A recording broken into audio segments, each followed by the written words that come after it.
It's Monday night. I guess I didn't know we were live, and I'm just having a ball. You ought to see us sometime. We keep saying we're going to do this. We're going to do the dances that's going on in the studio. Once the music comes on, we can hear the music, and we're in the dressing room. I guess, Madam Producer, and it just makes you kind of rock a little bit, lean with it, rock. Okay, all right, don't get too excited, and that's what we do Monday night, 8 p.m. YouTube, Facebook, how about you? Thank you for joining us in tonight. We are so glad that you took the time to be with us. We tonight have a very exciting show. We're dealing with a very important issue in this world where we have to deal with gender inequity. We at Dialogue with Dozie are about being gender equity. My ride or die is not with me tonight. KD, he'll be back on once he is not on his this assignment that has him kind of tied in right now. But I just want to tell you, tonight I am so excited because back with us tonight is Sister L.A. Justice, and she's back with us, and we're dealing with a most serious topic. That's Women's History Month. We want to talk about the inadequacies, the unjust society that women live in, not only in America, but in the whole world. And tonight, we're going to talk about some of these issues. But before we want to dedicate tonight's show, unfortunately, God's will be done. Let me change that. Tonight, we want to dedicate the show first tonight to Miss Angie Stone. Angie left us on Friday night, answered her heavenly call to submit it to the will of the Master. And Angie Stone, who, I just got her songs playing in my background in my mind right now. Beautiful sister, beautiful in spirit. Many of you have seen on social media. So social media, you have heard, you have seen her last concert there in Alabama, and she died tragically in a car accident. She was one of 9 that were injured. The other 8 were just injured. She passed. Some people say gone too soon. I think spiritually that may not be a proper thing to say, because when the Master calls us, we answer. We're on his schedule and not the schedule of everybody else that are left to mourn. And so Angie Stone, who was a great contributor to our culture and to this nation and society, a celebrated songstress, she unfortunately was ripped off by a publishing company. It came to her attention where she's going. She didn't have to worry about ever being ripped off again. There's a reward, and the eternal rewarder will reward her well. Thank you for sending Angie Stone our way, dear God. We also want to take time out tonight. He left us right after last Monday's show. We learned of the homegoing or the transition of Mr. Chris Jasper. Chris Jasper. Now, many of y'all don't know him by that name. Chris was one of the 6 Isley brothers. This was when I was growing up in the 3+3 era in the early 70s. The Isley brothers came together, the original Isleys. They pulled in the younger brothers. It's now Ernie and Ron. And Ernie was one of those younger brothers. He does that Jimi Hendrix thing. But Chris was one of the ones who came in. Chris Jasper is a brother-in-law of the Isleys. So it was proper that they would be the Isley brothers. And he was a lot behind the scenes. He wrote a lot of their awesome music. And when they became 3+3 and all of the brothers came together, he contributed mightily. After a point, he and 2 of the brothers stepped out and did a thing called Jasper Isley. And they gave us the celebrated Caravan of Love, if you remember that. But Chris came back and always with his brothers. And he left us on last Monday. Chris Jasper, we thank God for sending you our way. Thank you for your sweet spirit. Thank you for the words to those songs that made us socially conscious and made us conscious of caring for each other. Caravan of Love should be one of the celebrated anthems of all time. Okay, thank you. We're back with the dialogue. I'm blessed tonight to have as our guest Miss L.A. Justice. She's been on several times before. All we do is ask, and she comes. We're so appreciative of that of her spirit. Miss Justice, how you doing tonight? I'm good. How are you? I'm great, thank you. I am great. Last time you were here was, I think it was the night before the election, and you gave us some final warnings about Project 2025. But we didn't listen. We didn't. They didn't listen. You and I had been up on this Project 2025 for several months, like 6 months out, maybe before, but certainly then, and brought it to everybody's attention. You went to the crackpot researcher that you are. You went out and came back with all of the intricacies of Project 2025, which the liar in chief said that he didn't know anything about.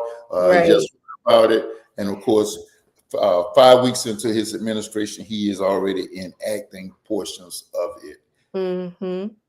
And had already enacted portions of it during his first term. So this is just a continuation of what he started.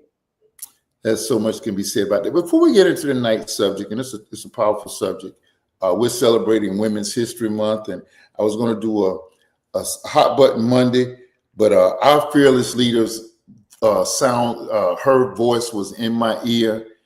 Pastor Rhonda Thomas, who was with us 2 weeks ago, and she said, "Oh, you're going to do all of this stuff for Women's History Month?" And I said, "Oh my gosh, Pastor Rhonda, let me make some corrections here." And after hearing you spot out some of those statistics and some facts, I thought there was no one better qualified to come on and share with us. You are a bona fide collector of data and information, and we're going to spend. Yeah, you're just that, and we're just going to ask you to come on and do some of that. But before we get there, I want to. I had a statistic that I'm having a time finding right now. I wanted to share with everybody. I think I found it. As we enter this thing about women's history, and we're going to talk before we sign off tonight. And again, thank you for joining us. We're going to talk a little bit about how we spent the last 4 or 5 days, because there was so much that came out of that. But I want to just say this. These are some of the physical attributes that women have. Some of the physical attributes that women have. Number one, women typically have stronger immune systems. Wow. Women's brains are more intricate and detailed. That's because y'all got to figure us out, okay? Number three, and I think we may know this already, women have a higher threshold to pain. This one, women's senses are more attuned. Like you would see a color and be able to distinguish the finery of a color, instead of us just saying that's mauve or that's some kind of purple. You all will come up and call it a jade. You would see it more in detail. The fifth fact: women remember things better. I'm sure she would say that. Women have more endurance. Okay.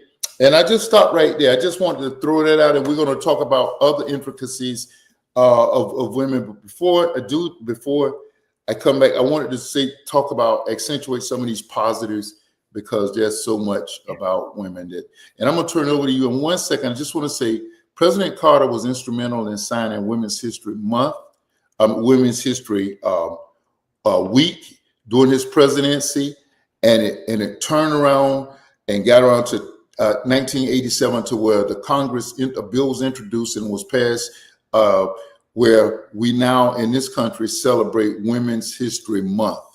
We do that along with Australia and England, our sister nation, and there are other countries that celebrate weeks or days, but we celebrate the month. And just tell us, as a female, how does that make you feel to be distinguished? We don't have Men's History Month, so how does it feel to be distinguished as such. I'm really being serious. I want to put the emphasis that there's a need and a reason.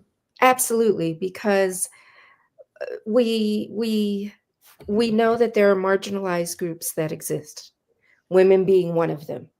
And so it's important for uh, there to be Black History Month, but it should be celebrated all year long. Women's History Month, which should be celebrated all year long. So when we have in this country a marginalized group that consistently is othered and consistently pushed aside, it's important that we acknowledge their contributions to this country, that we acknowledge their humanity, and that we just acknowledge the wonderful things that they have done and the wonderful people that they are. And so, um, as a woman, I mean, I'm a woman 365 days a year. So whenever I choose to celebrate myself, being a Black woman, especially, I just choose to do it. I'm grateful that there is a Women's History Month because it helps uplift some issues that we may not always be aware of, but also uplifts, like I said, some of the contributions of other women, white, Latino, Black, Asian, all women fall up underneath the Women's History Month umbrella. Um, because we know that there is gender inequity in this country. So I think it's extremely important that we continue to celebrate Women's History Month. Um, yeah. One of the things, so just to take the mystery, because I know everybody is saying, "Come on, you got to tell us what did y'all do? What were y'all part of this past weekend?" So from Thursday till Saturday morning, we were part of the Faith in Florida's Black History Toolbox training. Mm-hmm. You've been hearing us Yeah. on the show and at we do it through churches, through our church announcements. Go Giga produces both of our programs. We're grateful, and we've been exhorting people. I had a friend that came down, a seminary buddy of mine came down from Knoxville, Tennessee. We had people come from far distances, from Washington and other far distances, to be with us. But Mhm. one of the many things that were accentuated, that was accentuated, was the fact that behind good men, many times you will see a strong woman. Yes. And I'm one of those guys that raises my hand. The scripture says that we'll leave mother and father and cleave to a wife, and the two become one. I am more than grateful to say that my bride of almost 46 years now has definitely been that for me. Well, I'm an old cat, so she has definitely been there to push and propel and to launch me into to the greater me that I can be. Mm, And before I ever knew her, that was my mother who's right. there pushing, um, paddling, uh, encouraging, patting me on the back, Mm, speaking into me. Blessed to have two great parents, but there's a mother is a mother, and I right. came from a strong woman. So we didn't. My brothers and I didn't have sisters, but we had cousins, and so we were around great women that helped to push, propel us, and show us what we should look for and what we should see as good traits or great traits in people. You so the thing that was pushed this week was that behind good men or good women, and we kind of pushed Sister Betty Shabazz, Malcolm X's wife. Mm-hmm. Fortunately, she was there with him when he was shot, and Mm-hmm. also Coretta Scott King, Mm-hmm. who who took care of the kids and did everything back home while Mark was on the road alone, and lots of times taking care of the needs of the movement. Uh, Right. but that does not say only that a good man has to have a good woman, because there are plenty of good women who are not attached and they do great Right. works. And I'm sure you Right. can tell us about a few. Right. Oh gosh. Now you're testing my history skills now. I the as you were speaking, the two prominent ones that came to my mind, and I honestly have to say I don't know if they were married or not, but they were very prevalent in the movement, and that is Ella Baker and Ida B. Wells. Oh wow. And yeah, yeah, they without them,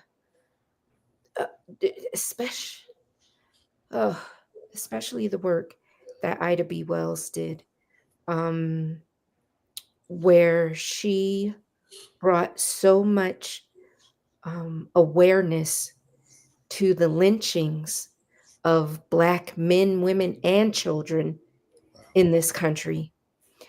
And, the things that she went through because of that. Her story is just amazing. And Ella Baker, I think, working with SNCC, if I remember correctly, the Student Nonviolent Coordinating Committee, um, and the Black Freedom Movement. There there are just so many Black women that did some phenomenal things that I kid you not, I read their stories and I'm just like, "My God, how? How did you do that? How did you have the strength to endure what you went through?" Um, and oftentimes they have, because one thing that was mentioned was women's intuition, Yes. and they sometimes have foresight into things that not everyone has. And that was the same with Harriet Tubman. Oh, she's definitely my shiro. So so Harriet Tubman, if I recall correctly, was not married. Yes. So these are the women that truly put their lives and their livelihood on the line to help others. Well, I was thinking while you were particularly talking about so Oh, Harriet Tubman. oh, My mind had already thought about one whom I served there in Daytona for a significant period of time. And I always felt like when I was on the campus of Bethune-Cookman University, it was almost hallowed ground. mm, Um, mhm. there's a scene from the movie, which I'm a little slow. I just recently saw the 688, which uh, I haven't seen it highlighted. yet. Wasn't that some movie? Uh, No, I haven't seen it yet. oh, you gotta pull it on Netflix and see Okay, it. okay. It's awesome. Um, but there's a scene that you haven't seen it. I won't go fully into the scene, but No, no, tell it, tell it.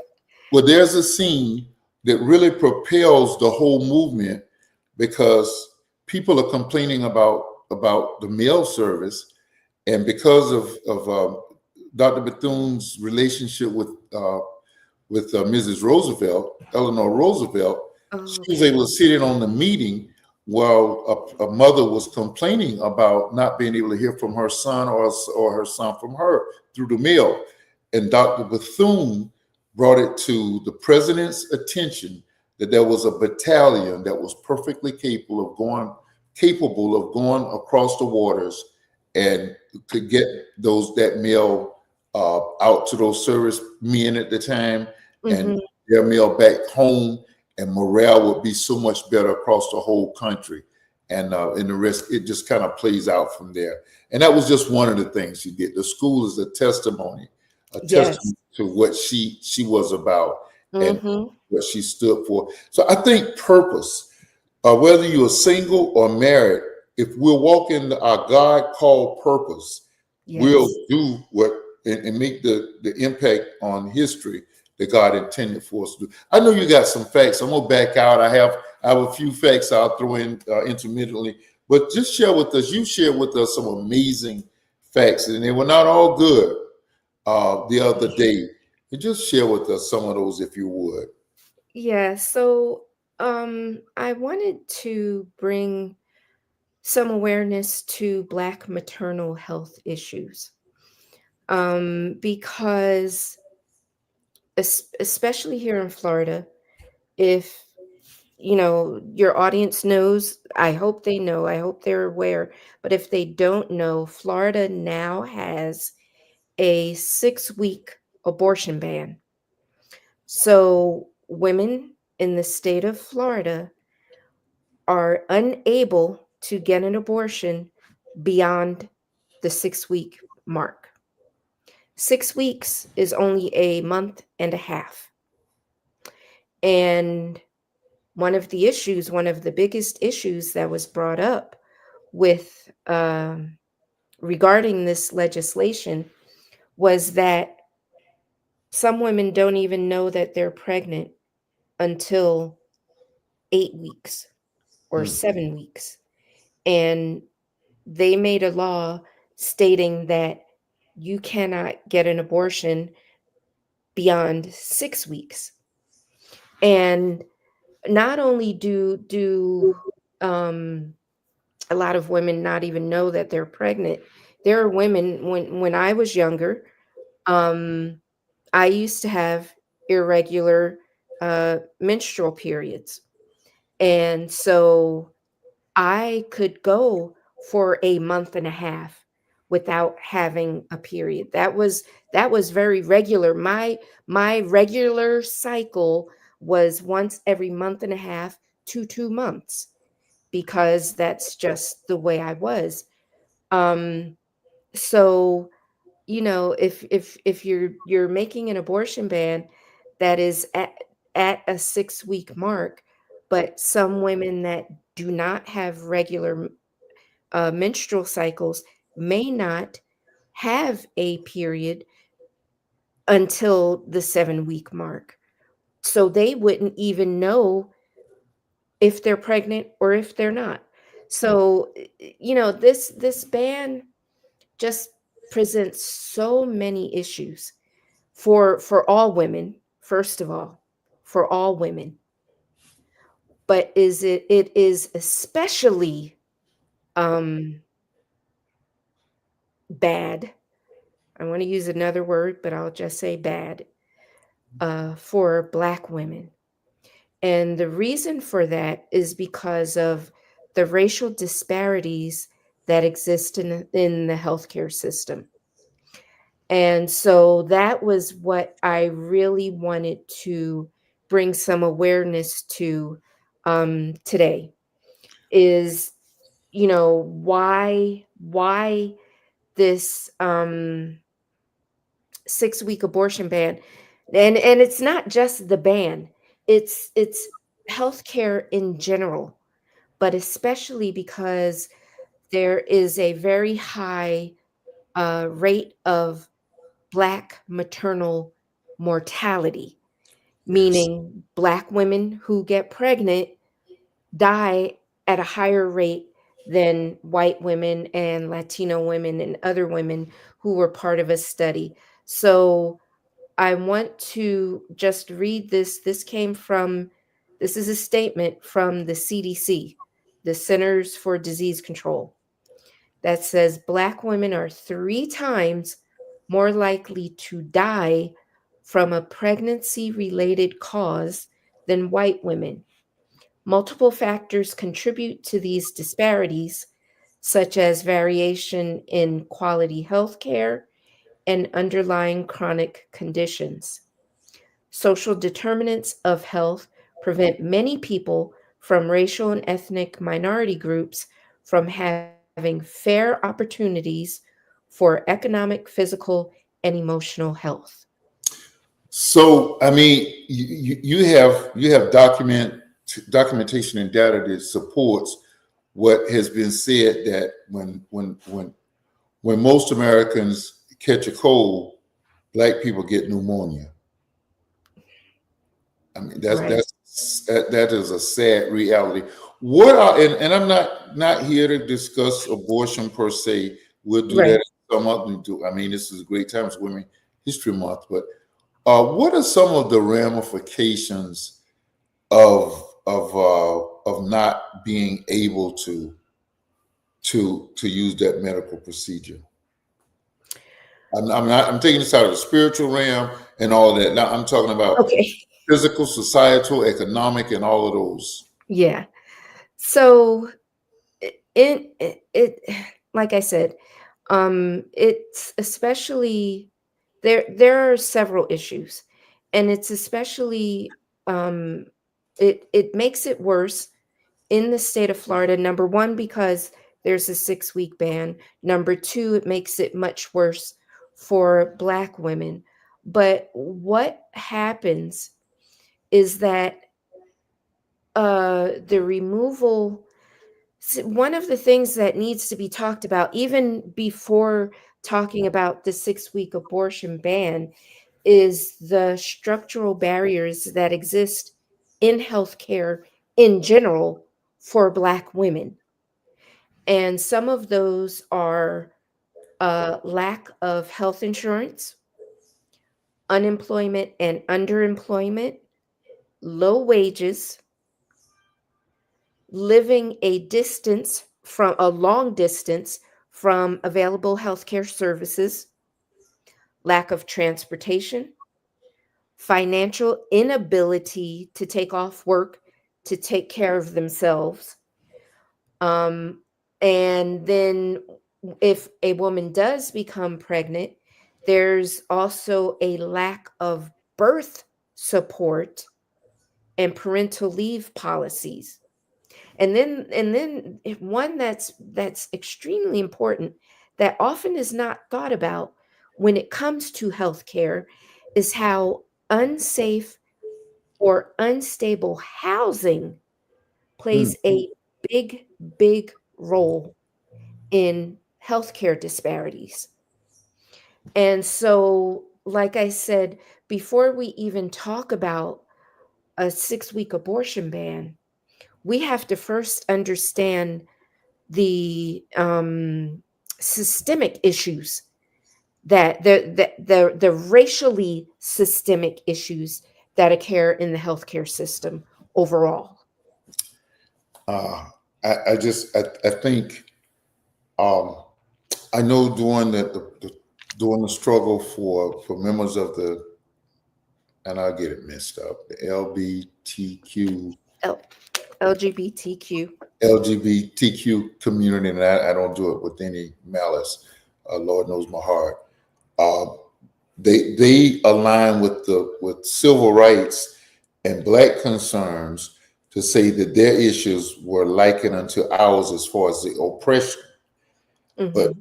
but women go through this much more, and I'm just grateful for what you're pointing out. On the other half, on the other side of the break, I'm gonna say some generalities that I know you'll be able to parse and explain more Okay. about some of the gender inequities. We'll go to break and we'll be right back. My dear guest tonight is Miss L.A. Justice. Uh, she's a research and development research and she'll tell it. She'll say it right. And she pulls research from everywhere and data and documents to keep us informed as to what's going on in the world. She'll be right back, and we'll talk about a celebration of our women's history. We're going to celebrate them tonight. We're not just going to lay out the troubles, but we got to do that right after this break.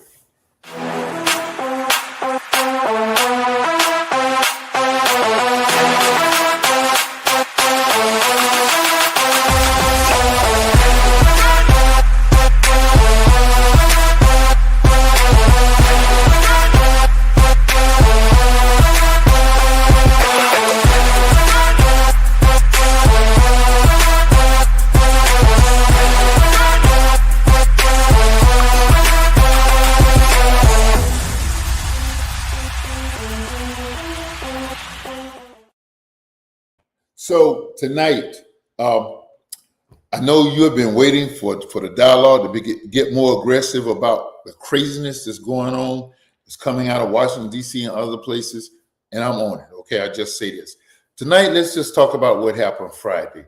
While we were trying to look at models of liberations and way that we could help our people, and when I say our people, Faith in Florida is not just a one race concern. We're concerned about all people who are suppressed, oppressed, and depressed by society's ills.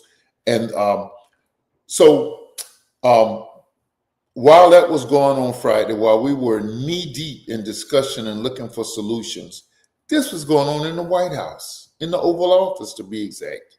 You see this craziness? Vladimir Zelensky came over to this nation to make what really was an unjust deal to be hijacked by that guy with the red tie on and his lackey to the left to give up many more minerals so that the guy from South Africa who's really running the country right now probably got his hand in mind your Social Security and everything else so that minerals could be gotten and given to his corporation, the car company, Tesla.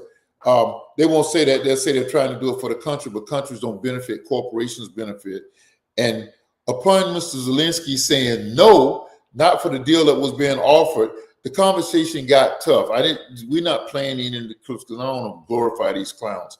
And the lackey to the left was there jumping in, and he had the common audacity to even say, have you even thanked the president? And accuse Mr. Zelensky, and everywhere he goes, that's how he travels. He wears a suit, but he wore fatigues at the State of the Union message. No one said a word about that last year. He travels like this across the country. Wonder why? You think maybe it kind of helps to signify the fact that his country is at war. That the reason he came here to hopefully get assistance, as this country had been helping. Well, we know it was going to be different once this group got in. Nobody knew it would be this bad. They lambasted him and just let him have it left and right. But thank you, Mr. Zelensky, for standing up against these cowards and fighting the good fight, and then going over to Europe and finding some true allies. Prayerfully, at some point, somebody in our legislative branch of government will step up and help to turn the tide back towards you and your country, Ukraine, and you can get the help you want to do. Now, while that was going on, this is really not the picture that I thought was there, but the guy who you see seated on the sofa, the picture I really wanted. You see how helpless he looks? The picture there in the Oval Office, he looks like he's just about trying to become a part of that seat, just melt into it. That's our secretary. That's the Secretary of State, Marco Rubio. He's a former senator from the state of Florida. Marco Rubio was one of the greatest war hawks against the Soviet Union or Russia. He gave up that throne, becomes subservient to the orange president. And when he did that, he lags along with everything that goes on. He looks so mortally uncomfortable. He looks like he's doing everything to melt into that seat you see him seated in. That's what happened in the White House. And how about this guy, this clown? We're not making it dang dog. We're not making it, are you serious? We're just calling it as it is. How about this guy? That's Lindsey Graham, South Carolina senator. You see him to the right. He is sitting there saying how very much he appreciated an ally in Vladimir Zelensky, in the country of Ukraine, and all of the people of NATO who were helping to make our country the great country. I mean, to help them to survive in this war and hopefully to win victory. This was just 2 weeks ago. That's what he said. The picture to my left is him coming out of the White House after the altercation, after the planned brouhaha between bully number one and bully number two. It's amazing what you can do when you got the power of the presidency behind you. He's coming out and saying he's never been prouder of his president after the way they attempted to bloody Mr. Zelensky's nose. America, wake up. Have you had enough yet? If you haven't, stay tuned. It's going to get worse. We got to get better. Hey, right now we're getting back to this conversation. Listen, I failed to laud our fabulous production company. I'm so sorry. I was ready to let you to these guys. I've been holding back. Um, Go Gig Your World. You saw the commercial. What you saw is real. You saw stars at the end. Well, they're helping to make what we do star. We are star-studded guests like Miss Justice and Pastor Rhonda Thomas was on the other day. We've had political figures. She's helping to do that, and we're at some point going to launch our own nation, our own not nation, own forum, uh, like Joy Reid and you see Joy Reid, and my mind is just gone, and others who have been picked on, Don Lemon, and also Roland S. Martin. That's what they're coming together to talk about doing. We're going to be doing something like that. You're going to see the Go Giga team doing something like that. But in the meantime, they got all your production needs, your personal, your group, your church, your community organization. They got your production needs, and they have your web building content needs. See them, gogigaworld.com. See them today. Miss Justice, you see just what we're up against. Mm-hmm. Already lauded one of the things that women in this nation, how we suffer, talking about the abortion issue. But how about the financial? Yeah, Mac. Thank you. Your politics. How about the political ramifications for women in today's society because of the kind of group that we have? I was looking at the cabinet and I saw a whole bunch of white men. Nothing like the cabinet that just left. I mean,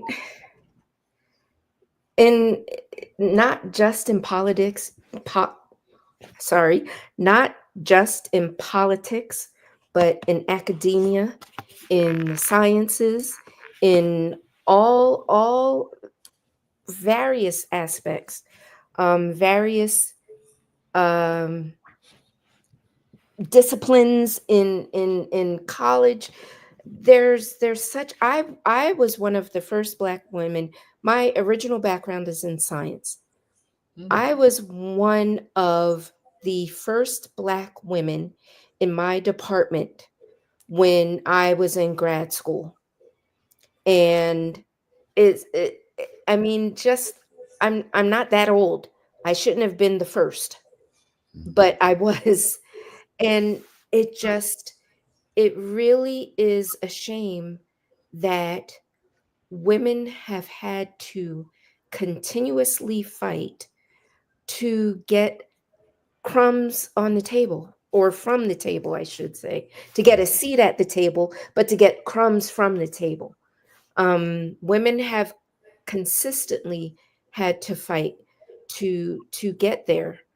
Um, and we know now, that like Black women are one of the highest educated groups in this country, and yet we still are consistently underemployed, unemployed, you know, eh, thought of as being less intelligent, thought of as being more aggressive, thought of as not being worthy of what other people, and often white men, are just handed on a platter.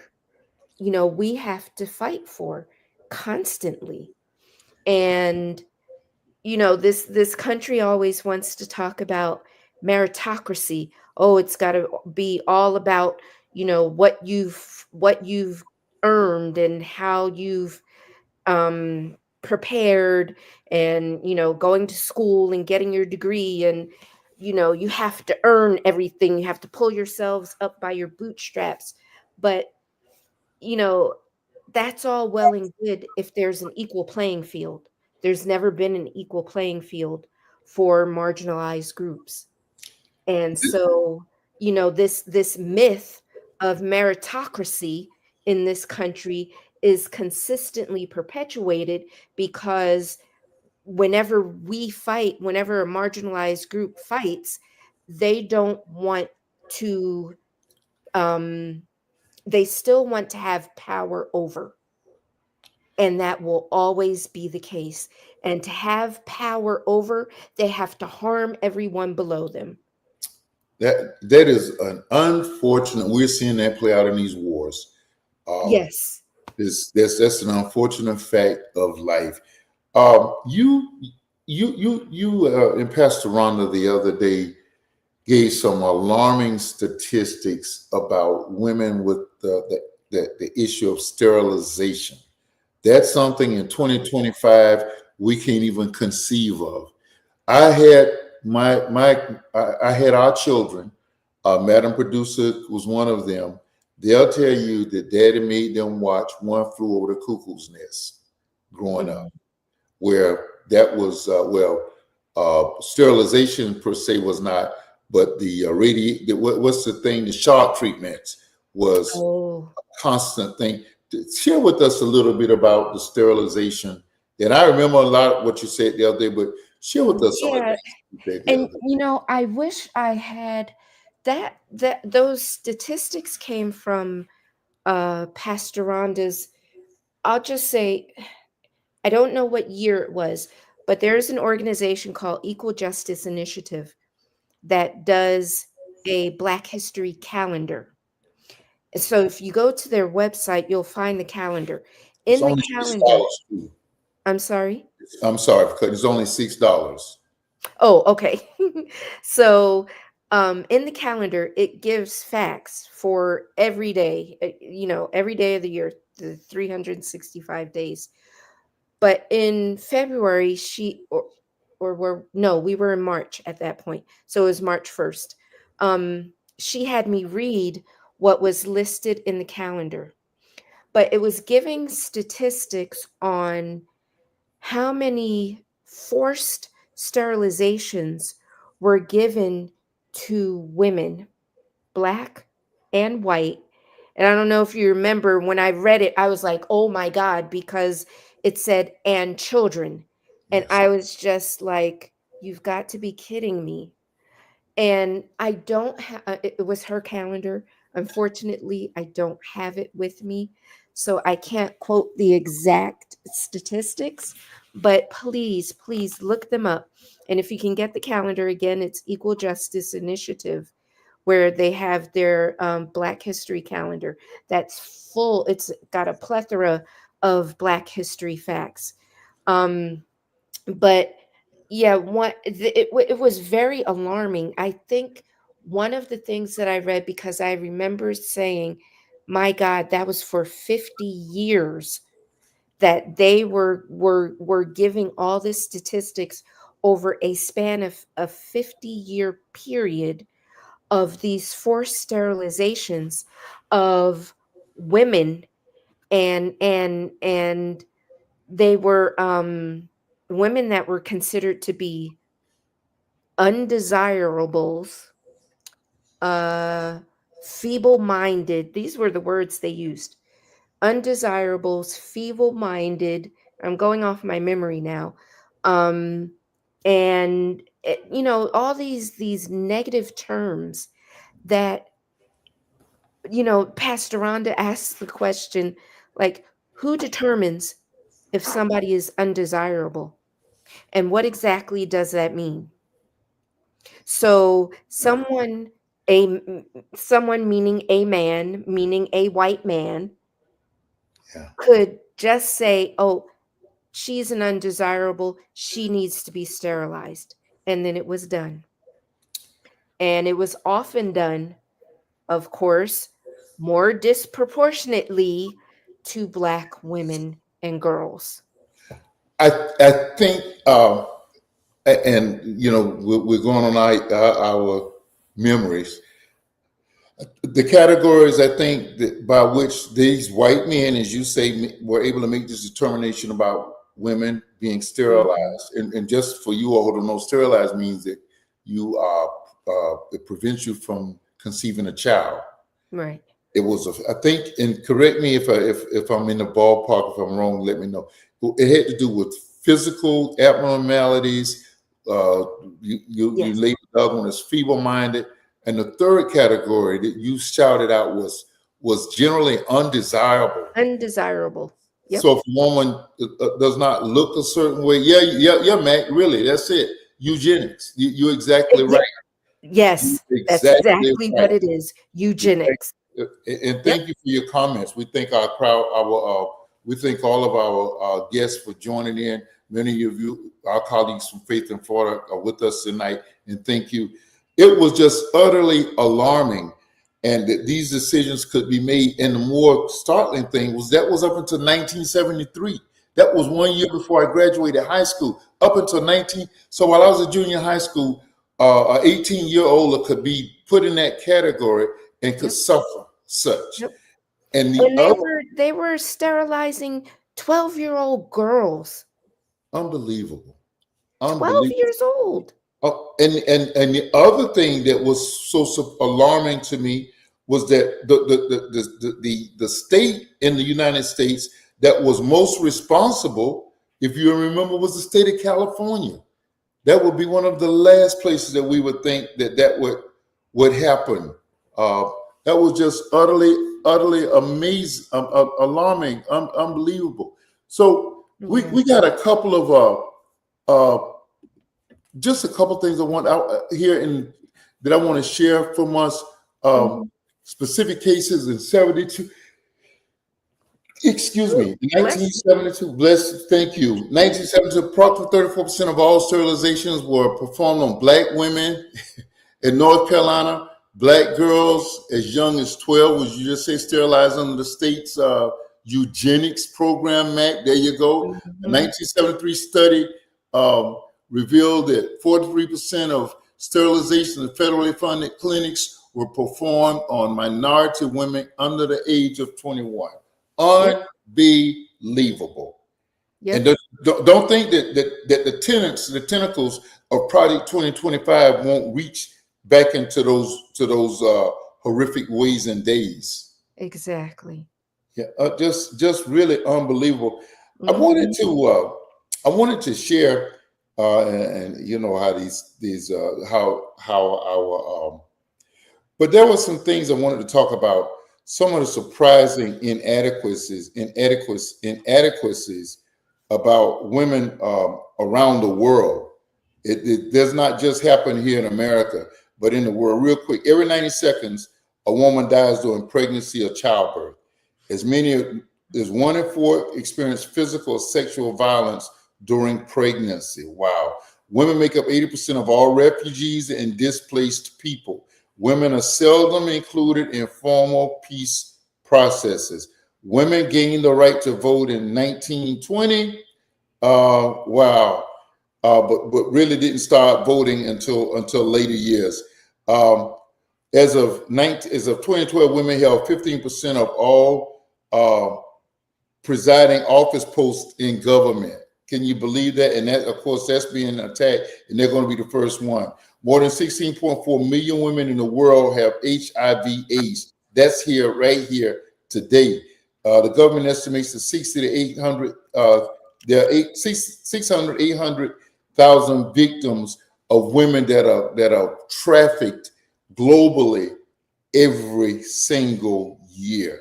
Women account for 70% of the population of those living in poverty. Unbelievable. Over 60 million girls worldwide are child brides.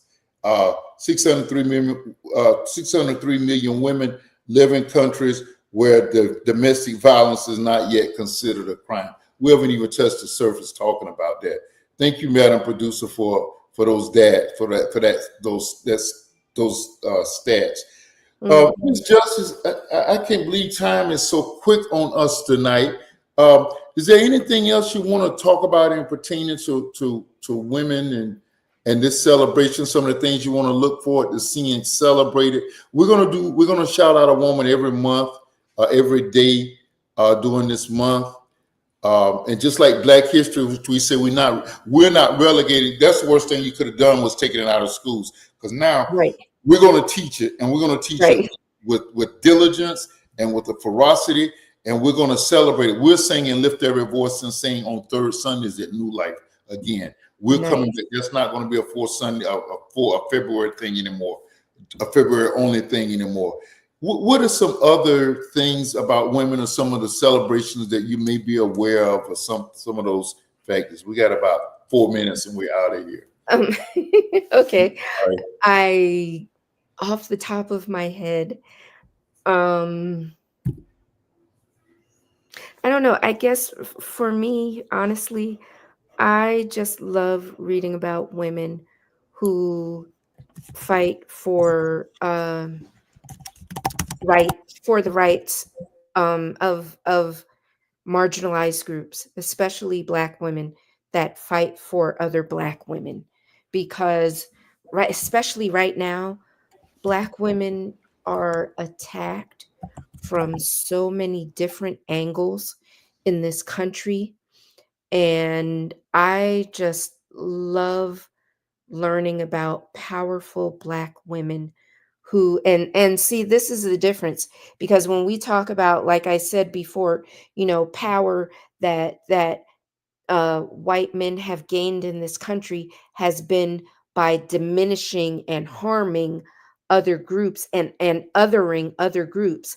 But Black men, women, other marginalized groups build power by trying to fight for the rights and for justice of others. So while they're diminishing, we're trying to bring people up and uplift communities. And that's really what I love to read about, is Black women who have done a lot of community organizing and have really see, and when Black women fight, this is the thing, when Black women fight for rights, everybody wins. It's Yeah. not just Black women who win, it's everyone. Yes. And I just wanted to make a point about when women gained the right to vote in 1920, that was really white women who gained the right to vote, because Right. Black women were still not able to vote until the passing of the Voter Rights Act in the 60s. So that's Jasmine Crockett. Yes. Yes. Ayanna Presley. That I love her. Yes. I love her. She is a strong, powerful woman. Um, but yeah, that's it for me. But Mac is one of our fantastic viewers that has been. We're 5 years in next month or this month now. He's been Oh, with us for awesome. 5 months from the very first night, and he's a great contributor to this show. He's a U.S. Marine, former Marine, or he's no longer active, brothers, and just a friend of our family, just an awesome brother, and I thank him. Jasmine Crockett, what are some of the things that you see in her that makes her special? Her She is unafraid to speak the truth. Great point. And Great. that is the biggest thing that I love about her, and about women who stand up for justice and who fight for equity. Because you remember we had a distinction, and there is a distinction between equality and equity, and they fight for both, because we can't have equality until we have equity, and the reason for fighting for equity is so that we'll have equality. So yeah, women who are unafraid to speak the truth. Miss Justice, we closed our conference out last week in a most astounding fashion. We We did. had and we're going to have them on the show next month, thanks to you, uh, uh, Damien, and what's his sister's name? Pickett. Laisha. Damon. Oh, how can I see her name now? Damon and Laisha Pickett. They were two of those. Somebody called it the Birmingham beatdown. It wasn't that. On the docks in Birmingham. Um, the things that you just said, they stood up for equity and equality. But Mhm. that sister made a statement that just it was a lot of we really dissected that moment there on that dock side in Alabama in August. But she said something that I'll never forget. She said all she could see was that she was on a boat and she was not on that dock where her brother was being attacked, and she couldn't swim, and she was trying to find the best way to get there to be by her brother's side. Right. Now, that kind of, we had been talking all week about women in supportive roles, making things happen. Wow, that just really touched me. It really, really did. They're very close because when we invited him, the first thing he said was, "Can I bring my sister?"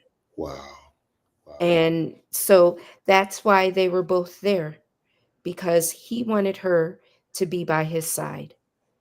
And when we were talking about the interview, I was just like, yeah, we can't just interview him.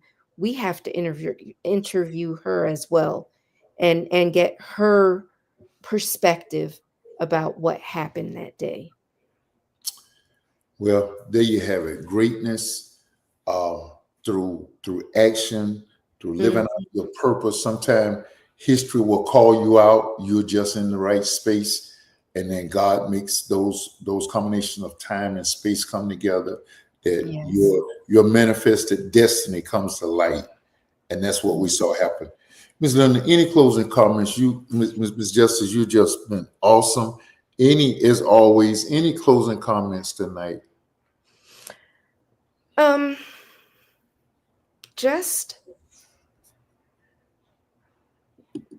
remember Black women and all that we have done, and protect us, because things are going to get much, much worse than they already are.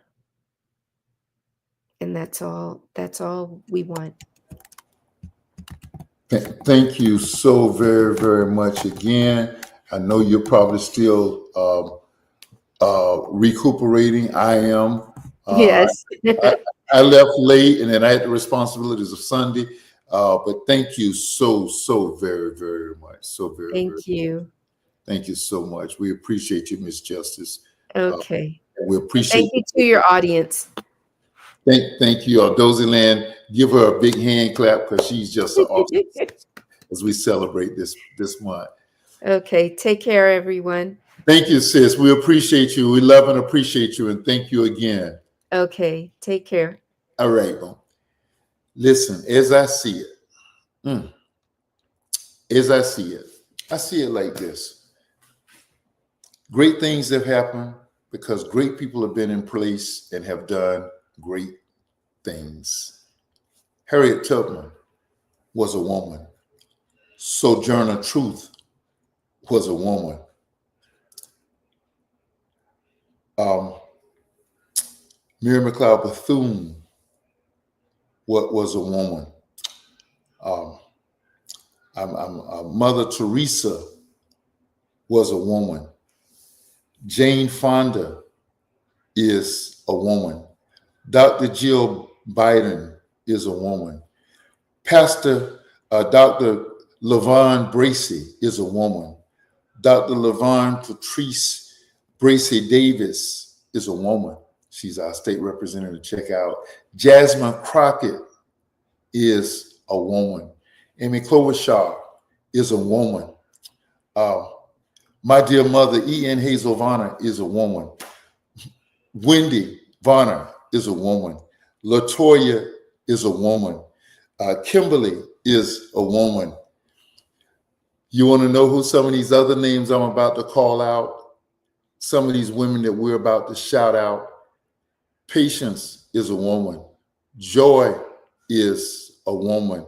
Love is a woman. Faith is a woman. Haven is a woman. Promise is a woman. Sarai is a woman. Jessica is a woman. These are family members. Gloria Jean is a woman. Annette is a woman. Carmen is a woman. Women who make a difference as used by God in this society. Keep hope alive. It will only get better. I don't care how crazy it seems. We've risen before, we'll rise again. Thank you for helping us kick off this celebration of Women's History Month.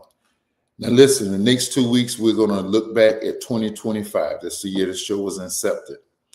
2025, on next week, we're going to look back at the tragedies that occurred in Los Angeles, California, the helicopter tragedy. We're going to look at the tragedies of the pandemic. We're going to look back at some of the stars, some of the people that we all know who left us, and the way the pandemic was handled or mishandled. And then on week 3, we're going to look back at the deaths of Ahmaud Arbery, the deaths of Breonna Taylor, and we're going to look back at the death of course, George Floyd. And we're going to look at this country and the Black Lives Matters movement and all of the protests that took place that mirrored 1968. Be with us as we take this look back over the next 2 weeks of 2025. Dialogue with Dozie. Miss L.A. Justice, you are awesome. Thank you so very, very much. We'll see you next Monday night. Dialogue with Dozie. We're out.